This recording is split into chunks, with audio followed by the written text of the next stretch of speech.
Ashama akkam jirtu daawwattoota keenya kabajamoo fi jaalatamoo sagantaa gaaddisa dhugaa har'aa keessatti qophii addaa qabannee dhiyaannee jirra. Qophiin addaa kanatti aansuudhaan isiniif dhiyeessuuf jirrus waggaa 30ffaa hundeeffama sagalee bilisummaa Oromoo sababeeffachuudhaan marii as istuudiyoo gaaddisa dhugaatti taasisnu ta'a.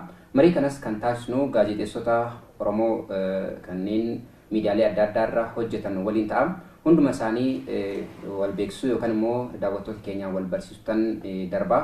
Akkuma argaa jirtan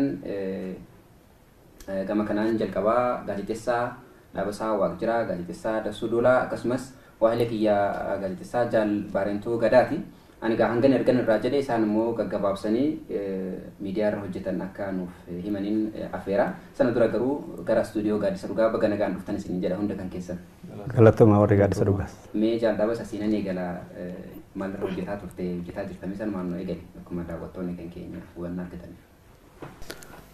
Waggaa muraasa dura televezyiinii Itoophiyaa qophii afaan Oromoo irra hojjechaan ture bara 1994 amma 2004tti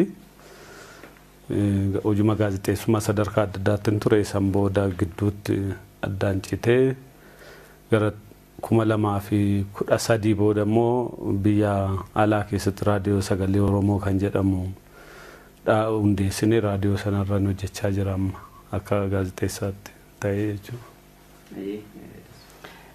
Galatoomaa anis sabaa himaa laalchisee kan dalagee aniif dhaabbata tokko jala ture dhaabbata raadiyoo fi televezyiinii jedhama yeroo dura inni amma ETV jedhamu. ETV'n televezyiinii isaati. Dhaabbata raadiyoo fi televezyiinii jalatti dameen raadiyoo fi televezyiinii adda addaa turan garuu ministeeruma tokko jaladha. Kanaaf damee afaan Oromoo jalatti reediyoo irratti hojjechaa ture. Sababa adda addaatiin biyyaa bahee achitti raadiyoo sagalee uummata bal'aa Eertiraa kan jedhamutti hojjechaa ture. Afaan Oromoof jechuudha Oromoodhaaf. Isaa booda kan raadiyoo simbirtuu jedhu biyya alaatti namoota qabsoo Oromoo leellisan faana hundeessinee isa hojjetaa turre 2012 irraa kaasnee ammas hojjetaa jirra. Kabiraa Dhaabasaa fi Aliyyii faana taanee namoota baay'eedha. Raadiyoo sagalee Oromoo 2014 hundeessine. Akka addaatti deebi'ee amma waggaa jalqabu guuroo nama keessa hin jiru Dhaabasaa makaasatti hufeera. Simbirtuu irra hin jira.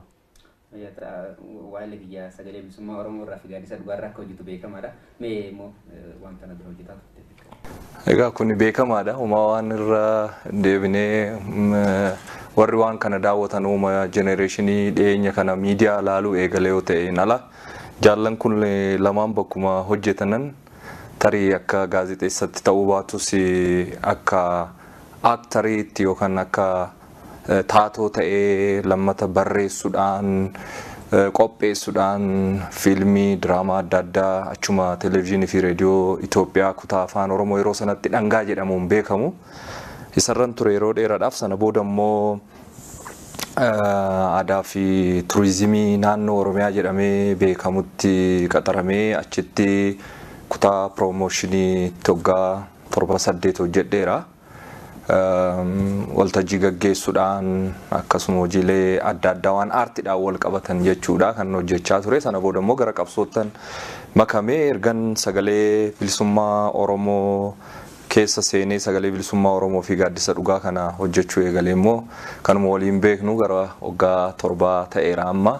So qabsoodhumarra jira reediyuuma waanuma miidiyaadhaan walitti hidhatuu fi waanuma qabsoon gaafaturra jira jechuudha. Fayyaa ta'e galatoomii sagalee uummata bal'aa irrallee wayitammaa kan hojjetaa akka jirtu beekamaadha. Kanumatti dabaluun barbaade akkuma daawwattoonni kan keenya keessummoonni kan kee har'aa eenyu fa'aadha akka jedhanii fi akkuma gaa hubatamutti daawwattoota kan keenya keessummoonni keenya har'aa hundi isaanii hunda dabalatee joornaalistoota yookaan gaazexeessota addatti immoo wanni walitti hidhu joornaalistoota qabsoo bilisummaa Oromootiin hojiin isaanii walitti hidhateedha. Dhimmiin har'aa irratti mari'achuudhaaf jirrullee addatti hundeeffama sagalee bilisummaa Oromoo waggaa 30ffaa kabajuutti jirra yookaan immoo Waxabajjii 15 bara 2018 ammaan tana kabajna. Mee ayyaanuma kanarraa haa jalqabnu sagaleen bilisummaa Oromoo waggoota 13 darbaniif miidiyaa Oromoo keessatti waliigalatti qabsoo bilisummaa Oromoo keessatti gumaacha adda addaa gumaacheera. Har'a immoo miidiyaan Oromoo akka waliigalaatti sadarkaa biraarra jira. Odoo waan har'aan kaasin shoora sagaleen bilisummaa Oromoo hanga ammaatti taphate kana akka gaazexeessaa Oromootti akkamittiin ilaaltu jaallee Dhaabasa? Gaaffii guddaa fi bal'aadha. Dhugaadhaan ittiin qophoofne garuu hubannaa jirurraa sagaleen bilisummaa Oromoo seenaa miidiyaa Oromoo duuba deebinee yoo ilaalle yeroo tartiibaan miidiyaan Oromoo gadi dhaabbatee dhimma Oromoo dabarsuu jalqabe kan ijaarsa qabu kan hundee qabu kan akeeka wayii dabarsuudhaaf itti tolfamee eegaleedha. Amma hubannaa jirurraa hir'inni ogummaa adda addaa meeshaa dhabamuyyuu malee yeroo sanarraa kaafnee ilaalle duubbee kan gara duubaa kan jiru sagaloonni jijjiiran mootummoota adda addaatti ergachaa ture. Afaan Oromoo haa ta'uyyuu malee tattaaffiin iddoo adda addaatti godhamaa tures fuula isa boodanaa kana hingitu jechuudha. Ka'umsi sagalee bilisummaa Oromoo kun akka rivolushiniittis ilaalamuu danda'a akka warraaqsaatti.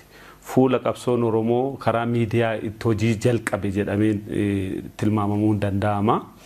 Akka nama dhuunfaa tokkootti ani sagalee bilisummaa Oromoo waggaa 26 ta'a iddan hordofuu jalqabe yeroo chaartara dhaabni gale sanaati kan hin beeku. Anayyuu tokko akkan gaazixeessaa ta'u kan kaka'umsa naa godhe dhimmi qabsoo Oromoo yoo ta'u malee ayyaanee fa'aa ture yeroo sana kan dabarsaa ture sagalee achi keessaa darbu waan Oromoo kana sirba darbu waan adda addaa kana kan nu keessa kaa'isa jechuudha. Egaa bu'aa ba'iin qabsoo keessa jiru isa biras akka jiru uma beennaa jijjiiramni miidiyaa addunyaa kanarratti mul'ates uma beennaa kun hundi ta'uyyuu immoo bal'ina lafa Oromoo yoo ilaalle harka qalleeyya uummata Oromoo yoo ilaalle maaliif harka qalleeyyummaan naa jiru baadiyyaa keessa jiraataa TV bitachuu hin danda'u aksesii biraan qabu reediyoodhaan kan tajaajilamu deebi'ii fedhii sabni kun kaayyoo isaa akka bu'uuraatti lafa qabu kanaas fuudhee fuuldura tarkaanfachiisuudhaaf kanaa deemaa jiru sagalee kana bifa kanaan yoo ilaalle shoora inni taphate shoora salphaa miti jechuudha. Miidiyaa adda addaatu addunyaarra jira, VOA jira, dantaa Ameerikaa fa'aa dhaabbatu malee afaan Oromoo argannaa BBC jira, kan biyya keessa jijjiiranisuma jira. Nutuu yeroo miidiyaa isa sirna kan mootummaa biyya keessaa jirru caccabduu dadhabduu yeroo sagalee kana dhageenyi fayyina turre biyya keessannaa turre. Fayyina tokko wanni tokko sii kenna jechuudha. Ispiriitii tokko si keessatti uuma jechuudha. Sagaluma muuziqaadhuma seensaa sana dhaga'uun. Kanaaf qaama qabsoo bilisummaa Oromooti jechuudha. Waraana karaa miidiyaa Oromoo ittiin gaggeeffatu keessaa tokko shoorri isaa immoo egaa akkuma jedhan sirnaatti qophaa'ee hin jiru shoora hedduu olaanaadha. Warri kana hundeesses warri kana keessatti wareega guddaa baasaa jirus galata guddaa qabu bagattiin sin ga'e waan hundumaaf iyyuu. Walumaan mukee waan inni jedheen alawanti dabaltoo isin darba duraan dursee dhageessan hin jira. Dhaggeeffattoota raadiyoo bilisummaa Oromoo fi daawwattoota qophii kanaallee isin warra qopheessitoota illee xiqqoo duubatti deebinee seenaa sabaa himaa Oromoo yoo ilaalle iddootti raadiyoon afaan Oromoo cabsaa jedhamaa ture afaan Oromoo raadiyoo cabsaa jedhamaa ture. Akka inni soba ta'e kan agarsiisu raadiyoon jalqaba afaan Oromootiin darbuu jalqabe Ijiptirraati. Achi hawaasni Oromoo yookaan Oromoon bara sana dammaqan Oromummaadhaan dhaqanii hidhata isaan uummata Eertiraa uummata Ijiptii faana horatanii raadiyoon jalqabachii jalqabe. Haayile Sillaaseen walii gad fiffiigee dhaamsise achirraa. Isaa booda gara Keeniyaa dhaqee reediyoo Keeniyaatiin darbuu jalqabe. Inni sin dhaame. Isaa booda Sumaalee dhaqe. Achis dhaamsisani. Ergan oollee afaan Oromoon kun yoo afaan isaatiin waa dhaga'uu jalqabe sirba faa yoo jalqabe quuqama irra jiru yoo dhagaame Haayile Sillaaseetti fincila kaafama waan jedhameef sana dha'uudhaaf isa Muqaadishoo jiru Harareetti raadiyoo tokko bananii warra Haayile Sillaasee afaan Oromootiin jechuudha. Booda inni Finfinnee booda dhufe. Achirraa dhufeetu kan jalqaba Saabaa'oon bilisa ta'ee dhimma Oromoo irratti xiyyeeffatee Oromoo odeeffannootiin irroomsee hacuuccaa maal akka fakkaatu itti himee diinni maal akka godhaa jiru itti himee akka inni ka'ee mirga isaa falmatu seenaa isaa aadaa isaa afaan isaa akka baratu kan jalqabsiise reediyoo walabaa reediyoon jalqabaa Oromoo fi Oromiyaadhaan dhimma Oromoo irratti xiyyeeffatee hundeeffame Saabaa'oodha jechuudha. Saabaa'oonni kanaaf sabaa himaalota har'a adda addaa hundeeffaman keessattuu kan loogii dhaaba siyaasaa yookaan biyya tokkorraa walaba ta'aniif kan jalqabaa ta'een fuddaa. Saabaa'oonni ani kan yaadadhu gaafa inni badee yaadadha hundarrayyuu. Gaafa inni badee qilleensarraa Sudaaniiti yookaan karaa dhiyaatii. Guyyaan isaa Waxabajjiidha. Kuma sagal sagaltamii namatti fakkaatu hundoon guruu baadhee waxabajjii gaafa wixataati guyyaan isaa gaafa 21 ta'uun oolu. Otuma dhaggeeffadhaa jiruuti jim jedhan irratti guyyaa sana yoomiyyuu irraanfadhu Saabaa'oon. Kanaaf Saabaa'oon madda odeeffannoo madda meeshaa qawweetiin olii malee qawweedhaan gadi miti. Maaliif qawween qaama namaadha. Qaama namaa madeessa lubbuu baasa. Sabaa himaaleen immoo sammuu jijjiira. Nama hedduudha takkaatti sammuu nama hedduu jijjiira. Odeeffannoo hedduu namaa dabarsa. Kanaaf nama hidhachiisa. Sabaa himaan meeshaa misoomaatis, meeshaa dammaqinaatis, meeshaa odeeffannootis. Saabaa'oon qabsoon Oromoo sadarkaa har'a ga'e keessatti qooda guddaa qaba jedhee yaada.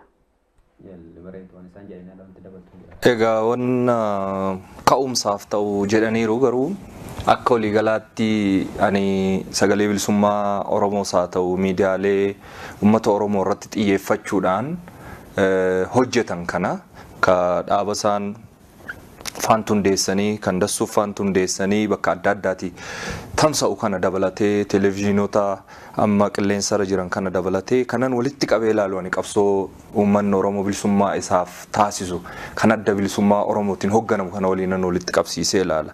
Sochii qeerroon taasisaa jiru kanaanan walitti qabsiisee walumaa galatti muuvimentii sochii uummanni Oromoo hacuuccaa keessa ture san jala bahuudhaaf taasisu sadarkaa maalirra jira kan jedhu baay'inni miidiyaa guddinni miidiyaa sagalee bilisummaa Oromoo dabalatee haallan jiru kan natti argisiisu isa waliinan walitti qabsiisee ilaala waan ta'eef kaleessa dheengadda akka amma dassuunis kaase gaafa inni citu uummanni Oromoo hagam tokko akka hamleensaa bu'aa ture kana bira darbee qabsaa'onni dhaamsallee karaa sana walii dhaamaa akka turan amma yeroo durii gaafa sirbi akkanaa sabaa warraan dhagaame walgayiitu bakka akkanaa jira jechuudha achitti koottaa jechuudha jedhamee sadarkaa itti akka hojii meeshaa ittiin dhaamsa walii dabarsanillee ta'ee hojjechaa ture waan beekamaa ta'eef sagaleen bilisummaa Oromoo waggaa 30 kana keessatti dhuguma dubbachuudhaaf bu'aa bahiin maal keessa ce'amee sadarkaa dhiibbaa diinni godhuun alatti teknooloojiin mataan isaatu dhiibbaa inni sagalee bilisummaa Oromoo irratti miidiyaa Oromoon qabu irratti geessisaa ture kan jiran iyyuu kan jiran san irrattu baay'ee amma waa hedduudhaan guddatamee jira. Sagaleen bilisummaa Oromoo haa ta'u miidiyaaleen biraa dijitaalaayizd ta'anii jiru.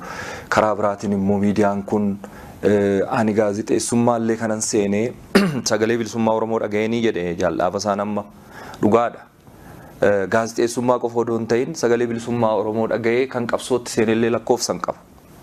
Kanaaf gumaachi sagaleen bilisummaa Oromoo qabsoo uummanni Oromoo bilisummaa isaaf taasisu qabsoo adda bilisummaa Oromootiin hoogganamu qabsoo bilisummaa Oromoo keessatti ga'een sagalee bilisummaa Oromoo guddaadhaan jedha. Miidiyaalee har'a arginu kan hundaafuu bu'uura takka oduu waan miseensa dhaaba kanaa ta'eef waanan hojjetaa yookaan immoo gaazexeessaa sagalee bilisummaa Oromoo ta'eef miti kanan kana jedhu eenyuyyuu kara deemaa kamuu oduu karaarraa yaamtee gaafatte haqaan kan sitti himuu danda'u isa kana.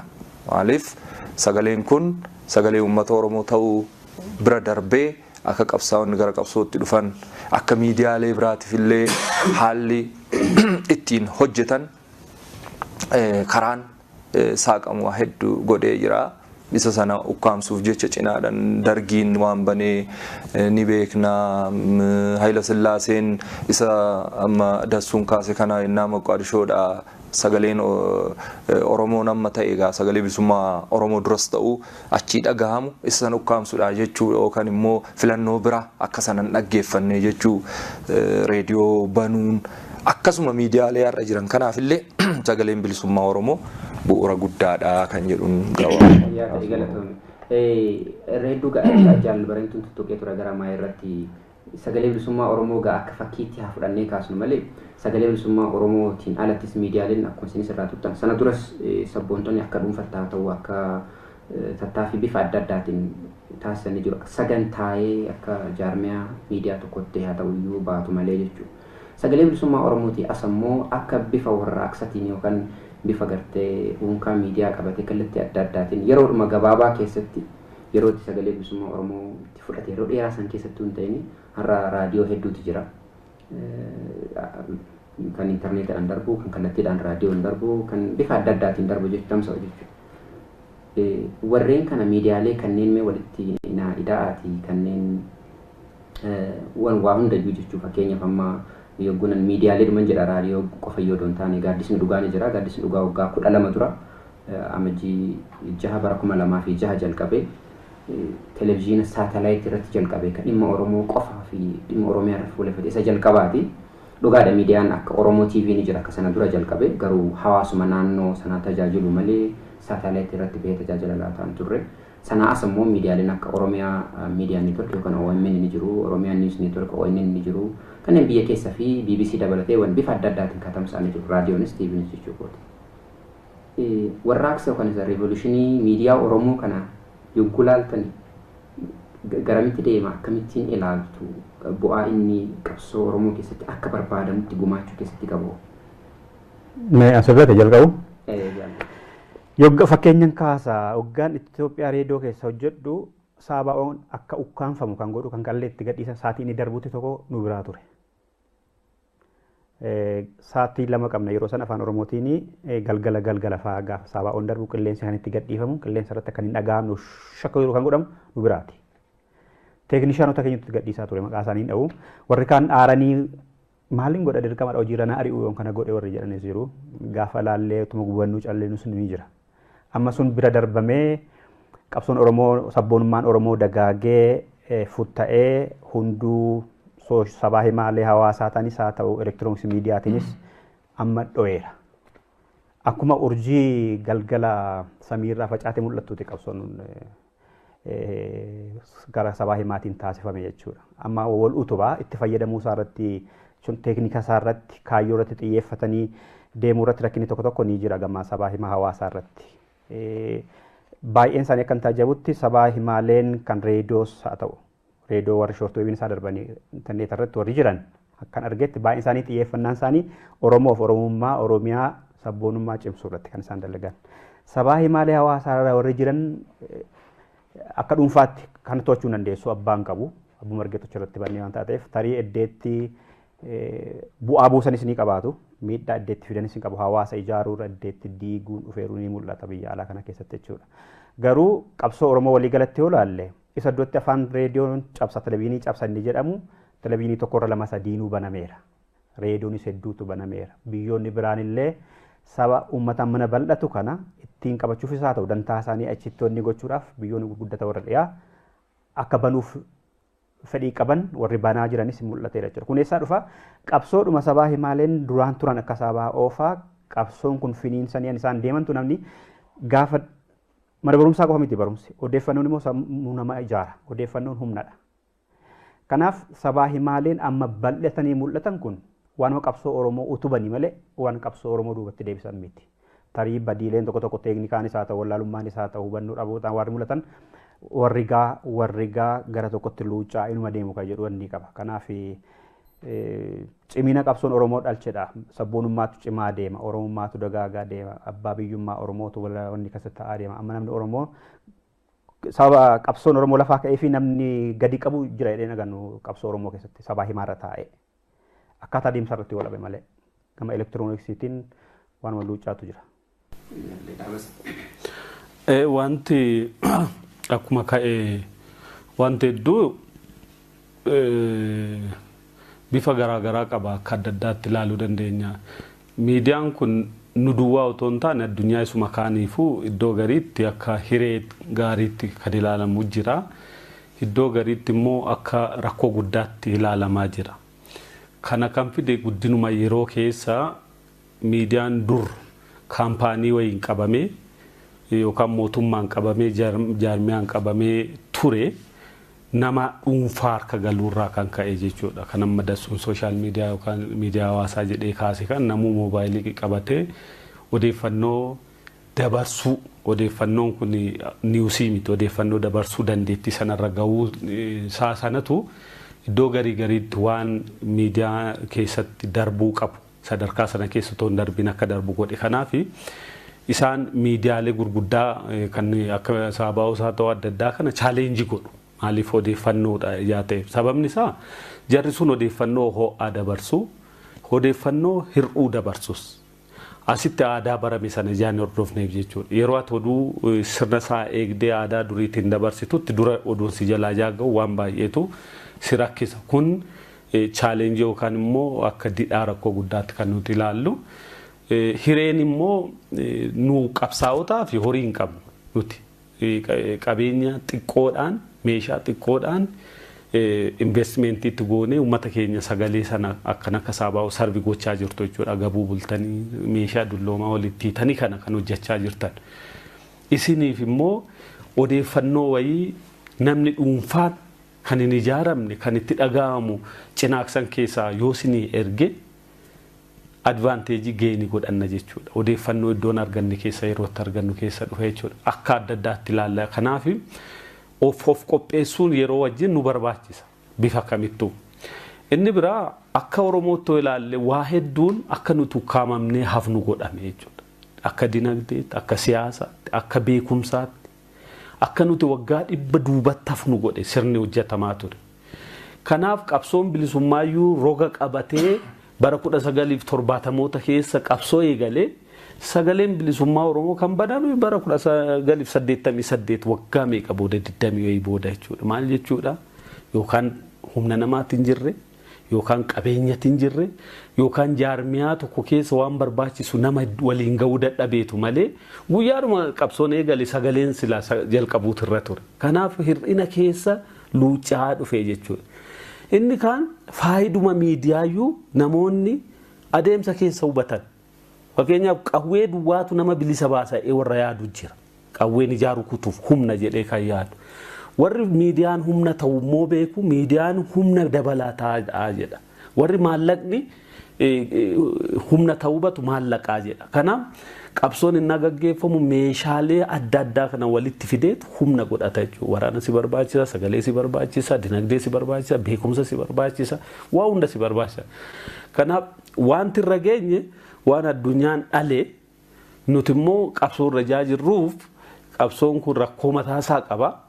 Nuuf faayidaalee nuu qaba, miidhaalee nuu qaba. Namoonni iddoo adda addaatti dhalachuun isaanii hiree dhallee rakkoo dhallee maaliif hawaasa keenya yeroo hedduu nu jalaa facaasuu danda'u. Garuu maaltu gar fuulduraan nu deemsisaa waan lafa jiru beeknee akkamitti wajjin kompiit goonaadha. Akkamitti waan jiru kanatti fayyadamnee gaaffii saba keenyaa, mul'ata saba keenyaa, hawwii saba keenyaa bakka fuulduratti geessifna. Namni keenya ukkaamamee kanaaf akka sagalee argatu goona. Namni keenya fedhiisaa dabarfachuu dadhabu akka argatu goona irratti hojjennee caala nu gargaara yaada akka kanatti hubachuu danda'ama. Yaadu areetu waan jaalallameen itti kennanii hafi jira hojjeta. Waan hedduu kaasaniiru muuxannoo hedduus qabu biyya keessattis alattis waan adda addaa miidiyaa kanaan wal qabatee waan ta'aa tures sirni abbaa irree maal godhaa ture mootummaan amma aangorra jirus haa ta'u isa dura ture. Walumaa galatti qabsoo uummanni Oromoo gaggeessu kana duubatti hambisuudhaaf uummatuma Oromoo mataasaa akka sabaatti akka ejjetee ani saba akkasiiti jedhee ofii yaamneef dhiibbaa guddaan gaggeeffamaa waan tureef miidiyaan kun isuma waliin walitti hidhata akkuma sila jedhee. Kanaafuu miidiyaaleen adda addaa amma asiinis achiinis bahuun guddina qabsoo Oromooti waan nama gammachiisus baay'een itti gammada. Maaliif hoo jettee sagalee bilisummaa Oromootti aanee miidiyaaleen dhufan hedduudha. Sagaleen bilisummaa Oromoo mataansaa Gaaddisa dhugaa kan jedhu TV yeroo calqabaaf kan uummata Oromoof kallattiidhaan biyya keessatti tamsa'u jechuudha. Miidiyaaleen xixiqqoon hawaasni biyyoota alaa adda addaa keessatti qopheeffatan jiraachuu danda'a. Jirus gumaatti isaaniitis olaanaadha. Baay'ee dinqisiifatamuu qabu. Biyya itti namni taa'ee waa wal dhaggeeffachuu hin dandeenye jireenya fasiifachi fiiguu keessatti qophiin daqiiqaa 30 hagam televezyiinii miti reediyoon hagama akka namarraa sa'aatii fixu hin beekna. Maallaqa hagamii akka nama gaafatu humna nama hagamii akka nama odeeffannoo akkamitti qindaa'e akkamitti qilleensarra oolaa anteenaa meeqa nama kaffalchiisa kana hunda danda'anii TV xixiqqoo hawaasni naannoodhaa dhaggeeffatu uumuun reediyoo uumuun waan guddaadha bakka galii wayituu hin jirretti. Haa ta'uutii beektaa guddina kana keessa guddinni teeknooloojii akkuma jiru dhaggeeffataanis waliin guddachuu danda'uu qaba. dhaggeeffataan miidiyaan baay'ate miti akkasuma dhaggeeffataa waliin guddachuu namni baay'een reediyoo televiziyoonii dhaggeeffachuu jechuu miti namni baay'een waan dhaggeeffatu san hubatee akka isaan cimaniif deeggarsa kennu miidiyaa maqaa Oromootiin Oromoof dhaabbataniif jechuudha maqaa isaanii abaloo jennee tarreessuu dandeenya miidiyaalee kana haa ta'uuti miidiyaalee sana akka isaan cimaniif garagalcha isaa immoo miidiyaaleen maqaa Oromootiin Oromoodhaaf hojjenne jedhanii hojjechaa turanii fi jiran kun sagalee bilisummaa Oromoo dabalatee jechuudha. Gaaddisa dhugaa yookaan ONN Oromo Media Network jechuu dandeenya kadhaaba saaffanti itti dadhabee horii isaa itti baasee kadassuun itti dadhabee horii asii achi fiigee argatu itti baaseeti galii biraan qaban beeksifni faranjiin karaa reediyoo isaanii beeksisu akka hin jirre sure eenyuyyuu hubataadha kana biyya faranjiitti beeksisa karaa sana oduu biyya keessa ta'ee kaampaanii wayii beeksisa isaa maaloo isaa karaa sana tamsaasee hawaasi deeggaruu danda'a yookaan hawaasatu amma ta'e gargaare irra caalaa immoo isaan of gargaaree Oromomaaf kana godhuu qabnaa jedhanii qabsoodhuma biyyatti gaggeessaa turan san itti fufanii haga har'aatitti sagalee sana dhagaa jirraa jechuudha. Kanaaf maal jechuun barbaadanii miidiyaaleen kun akka cimaniif warri dhaggeeffatu warri gabrummaa jala jiru Oromoon jechuu kiyya walumaa galatti nuti maal godhuu qabnaadha miidiyaalee kana deeggaruu qabnaadha. Miidiyaaleen kun immoo faallaasanii akkuma sila jedhe sagalee bilisummaa Oromoo dabalatee wanni inni achirraan tamsaasu kan uummata Oromoo fayyadu ta'uu danda'u qaba. Egaa miidiyaaleen akka ijootti wanti isaan qilleensarra oolchan hin jira ijoo dubbii ta'uu danda'a waan adda addaa waan miidiyaan sun ofii isaatii garuu yeroo baay'ee intarvii maaloo kana keessatti akka gaafiin Oromoo wanti Oromoodhaaf hojjetan sun gara tokkotti luucca'uuf dirqama waan addi bilisummaa Oromoo jedhu yookaan waan sabaa'uun jedhu miidiyaan biraa haa jedhuu jechuu miti garuu waan Oromoodhaaf fayyadu waan Oromoo wal duran dhaabne waan qabsoo Oromoo wal duran dhaabne karaa miidiyaa sana tamsa'uun luucca'uun dirqama maaliif yoo akkas hin ta'in maqaadhaaf reediyoon shanjaa maqaadhaaf TV'n 2-3-4 jira jennaa faayidaa isaa cuuffinee yoo laallu garuu waan Oromoo jechaanaa ta'u gochaanaa ta'u wal dura dhaabu yoo ta'e faayidaa hin qabu jechuudha. Kama biyya wayyaaniin tamsaaftu yookaan maqaa Oromootti gootee OPDO irra gootee tamsaaftu saniin alan ta'uu jechuudha. Kun akka hin taane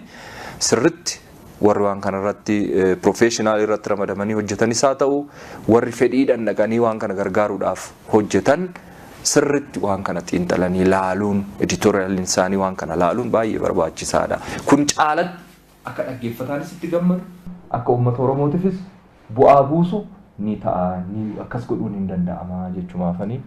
Galatoom mee amma gaa waan dhimma miidiyaalee fi waan seenaa miidiyaa fi bu'aa miidiyaa irratti tarkaanfannee haala amma jiru haa ilaallu. Dhugaadha akkuma ijuma gaazexeessotaatiin haa ilaallu ammoo lammaffaa immoo nuti ilmaan Oromooti qabsoo saba kanaa cunqursaa saba kanarra jiru keessa nutis ni qooddanna. Wanni biyya keessaa deemaa jiru biyya keenya Oromiyaa keessaa deemaa jiru akka waliigalaatti impaayera sana keessa deemaa jirus dirqama akka qabsootis dirqama qabsoo kan ka'e dirqama qabsooti. Yoo haala biyya keessa jiru hawwata ammaa kanatti ilaalle irra hedduun isaa duula miidiyaati. Kallattiidhaan duulli kallattiidhumaan kan waraanaa fi kan diinagdee bifa adda addaas ni jira.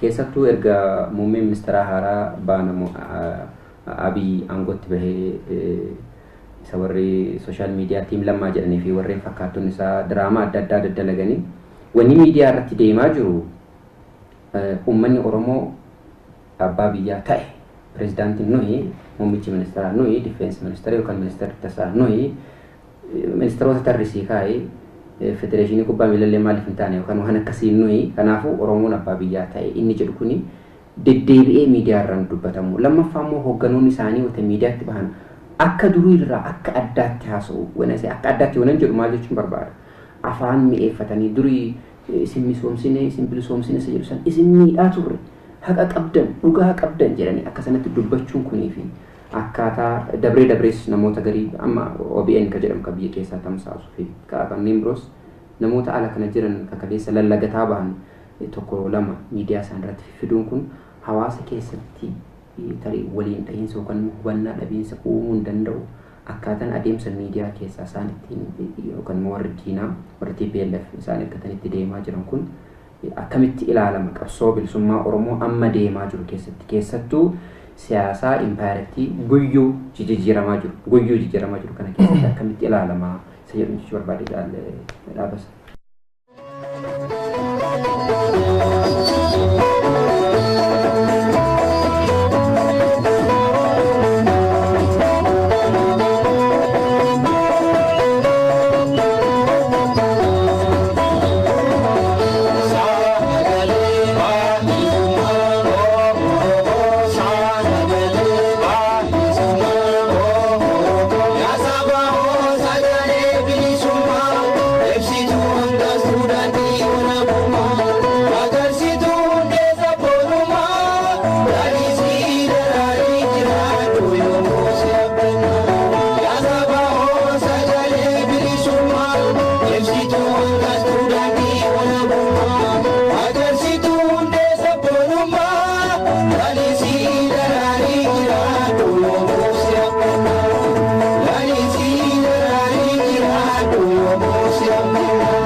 Sabak